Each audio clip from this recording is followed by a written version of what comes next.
हमारी काफ़ी साधनाएं स्थगित हो गई वॉर के चलते ही। आपको पता होगा कि अप्रैल एंड में और मई स्टार्टिंग में पाकिस्तान इंडिया का वॉर स्टार्ट हो गया, तो जितनी अपकमिंग साधनाएं थी हमको साधनाएं कैंसिल करनी पड़ी और सारी साधनाओं को हमको रीस्केड्यूल करना पड़ा। तो ये मेरे मन में था शुरू से कि माँ ललिता का हमको कोई ना कोई साधनाएं करवानी जरूर है, दिमाग में था ये।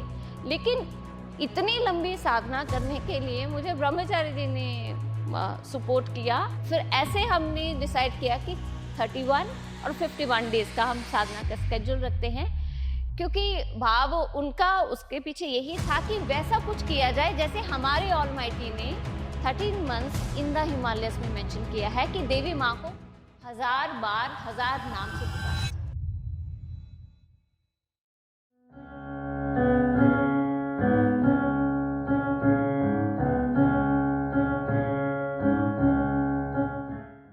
मैंने पहले त्रिपुर सुंदरी माँ का नाम जो है वो ऑलमाइटी के मुखारबिंद से सुना, क्योंकि मुझे ये पता ही नहीं था पूर्वाश्रम में कि ऑलमाइटी देवी माँ की साधना करते हैं।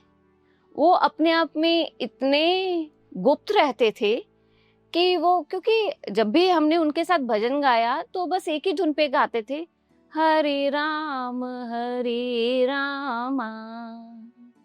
राम राम हरे हरे। तो ये किन्हीं ने बहुत बार सुना होगा, तो हम यही धुन पे गाते थे यूजुअली। और जो भी भजन गाते थे वो श्री हरि भगवान के होते थे। So I was not aware at all कि कहीं देवी माँ का स्पेस भी है।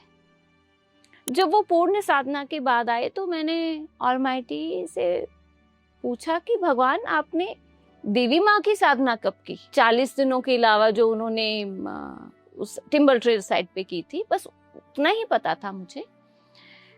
तो वो बोले कि मैं तो हमेशा से था, पर मैंने इस चीज को गुप्त रखा हुआ था। मैंने कहा फिर अगर आपको बुरा नहीं लगे, क्योंकि ये एक बहुत पर्सनल स्पेस वाली बात होती है, तो आपने कौन सी माँ को पुकारा? तो उन्होंने माँ त्रिपुर सुंदरी का नाम लिया कि मेरी अधिष्ठात्री माँ त्रिपुर सुंदरी है।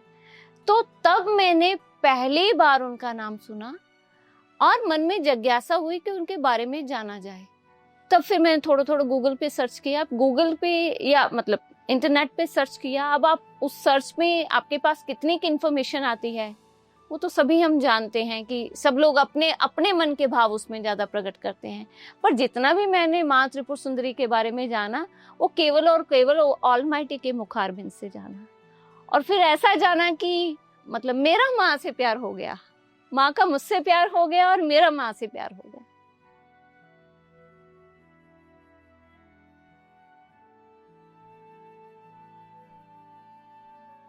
मैं इतना हैरान होती हूँ कि क्या ही बताऊं, क्योंकि जो जो साधनाएं आश्रम में हो रही हैं ये वास्तव में स्केड्यूल में थी ही नहीं।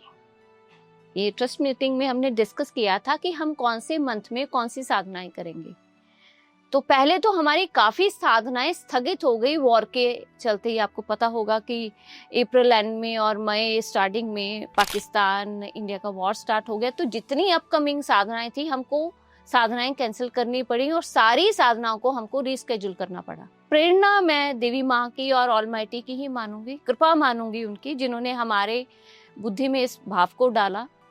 तो उन दिनों में क्या था कि मैं और ब्रह्मचारी जी हर रोज शाम को सत्संग भी करते हैं जब जब हमको समय मिलता है। और ये सत्संग 30-32 मिनट का नहीं होता है, 1 या 2 घंटे का भी होता है। और रिलेटेड कि हम कैसे करें और कैसे करें और कैसे करें। तो ये मेरे मन में था शुरू से कि माँ ललिता का हमको कोई ना कोई साधनाएं करवानी जरूर है। लेकिन मैं जैसे नॉर्मल साधनाएं आश्रम में होती हैं हमारे 5-7 दिन की, 10 दिन की, 7 दिन से ज्यादा मैंने स्केड्यूल ही नहीं की थी। दिमाग में था ये, लेकिन इतनी लंबी साधना करने के लिए मुझे ब्रह्मचारी जी ने सपोर्ट किया। पहले वो बोले 30 डेज का करवाते हैं। मैंने कहा 30 डेज, इतने साधना के लिए कौन आएंगे? और and he is very good in talking, you know, he has that tact कि वो बहुत जल्दी कन्विंस करवाते हैं, सिर्फ ये बोल के, कभी छोटे बन के कभी बड़े बन के। He said, मेरे दिमाग में एक चीज आ रही है. I said, what? तो एग्जैक्टली वर्ड्स तो नहीं मैं बताऊंगी कि हमारे कन्वर्सेशन क्या हुआ. तो बोले how about if it is 51 days. I said कोई नहीं आएंगे, आप छोड़ दीजिए. कहते आप ट्राई कीजिए. आई सेड ब्रह्मचारी जी, कहते मेरा दिल कह रहा है आप ट्राई तो कीजिए साध्वी जी. 51 days के लिए आप डालिए सही, और 31 days के लिए डालिए. उन्होंने तो 40 days के लिए बोला कि 51 और 40 days के लिए. आई सेड नहीं, कामकाज वाले लोग हैं, हमने उनको आगे ये नहीं कि सिर्फ आश्रम के लिए ही रखना है. तो वो कामकाज वाले लोग हैं और उतना ही समय लगेगा, उतना ही आश्रम की रिस्पॉन्सिबिलिटी बढ़ेगी. थोड़ा देखना भी पड़ेगा कि वो साधना करने के लिए नहीं आ रहे, उनकी और भी जरूरतें होंगी, जो कि आश्रम के लिए एक बहुत बड़ा सेवा का अवसर है, बट एज वेल एज एक बड़ी रिस्पॉन्सिबिलिटी है, चैलेंज है. फिर ऐसे हमने डिसाइड किया कि 31 और 51 डेज का हम साधना का स्केड्यूल रखते हैं, क्योंकि भाव उनका उसके पीछे यही था कि वैसा कुछ किया जाए जैसे हमारे ऑलमाइटी ने 13 मंथ्स इन द हिमालयस में मेंशन किया है कि देवी माँ को 1000 बार 1000 नाम से पुकारा जाए. सो आज भी मैं ये सोच रही थी, मैंने कहा देखिए फरवरी मार्च में श्री हरि भगवान की साधना एक हुई, मार्च अप्रैल में श्री हरि भगवान की दूसरी साधना हुई, और अब माँ आ रही हैं 31 दिन के लिए, पहले नवरात्र में, फिर 31 दिन के लिए और 51 दिन के लिए. तो ये बहुत विशेष आशीर्वाद है हम सब पर और उन लोगों पर जो इस साधना में सम्मिलित होने जा रहे हैं, और जो उन लोगों के लिए भी जो मन से इसको करने वाले हैं. सो ये मैं भगवान का आशीर्वाद ही मानती हूँ. जिस कार्य को करवाने के लिए वो किसी निमित्त को भी चुनते हैं, वो भी नहीं हो सकते उनकी कृपा के बिना, उनके आशीर्वाद के बिना, और वो जो उनका इंटरनल सपोर्ट सिस्टम है ना, उसके बिना.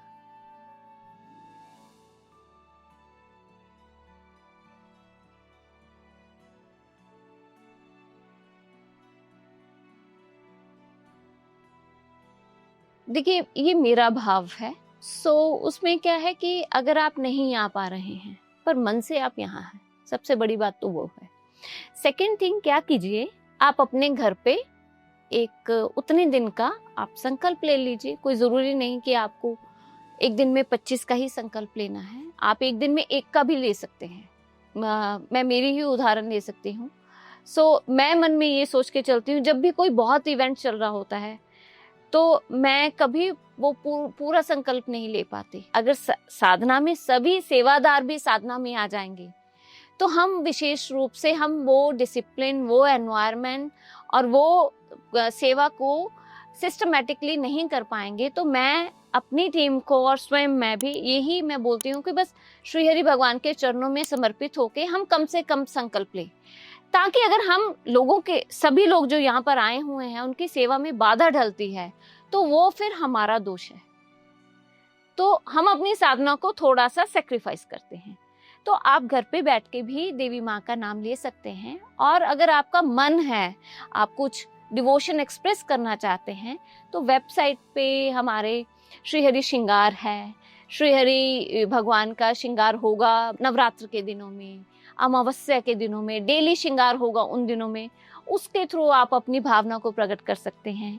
श्री हरि वाटिका के लिए हमारा एक सुझाव है आपको, श्री हरि भगवान के अभिषेकम के लिए है. सो जैसा आपका मन करे आप वैसे आप सहयोग दे सकते हैं और अपनी भावना को देवी माँ तक पहुंचा सकते हैं. वो 51 डेज मेरे लिए बहुत ही ऑस्पिशियस हैं, क्योंकि उन्हीं दिनों में नवरात्र आ रहे हैं, माँ का एक रेगुलर जप चल रहा होगा, माँ लक्ष्मी आ रही हैं, दिवाली के दिन आ रहे हैं, धनतेरस आ रहे हैं. सो बहुत कुछ ऐसा रहेगा. और अच्छा कार्य करने के लिए कभी किसी मुहूर्त को देखना नहीं चाहिए. मेरे हिसाब से जब मन करे वही सबसे ऑस्पिशियस मोमेंट होता है. और जब भगवान अवसर दें आपको, मन में आपके भाव दें, कभी उस भाव को नहीं रोकना चाहिए. क्योंकि जब हम सेवा करते हैं ना, उसमें 3 चीजें बहुत ही महत्वपूर्ण हैं. सेवा के साथ साथ साधना जो कि हम कर रहे हैं, सेवा जो कि हम दूसरों की करते हैं तन से, मन से करते हैं साधना, तन से करते हैं सेवा, और धन से करते हैं दान. भगवान के पास पहुंचने के लिए ये तीनों माध्यम है आपके पास. तो उनको अपनाइए और जैसा भगवान आपको भाव दे तो वैसे आप कीजिए. ऐसा एज सच आश्रम की तरफ से आपके ऊपर कोई प्रेशर नहीं।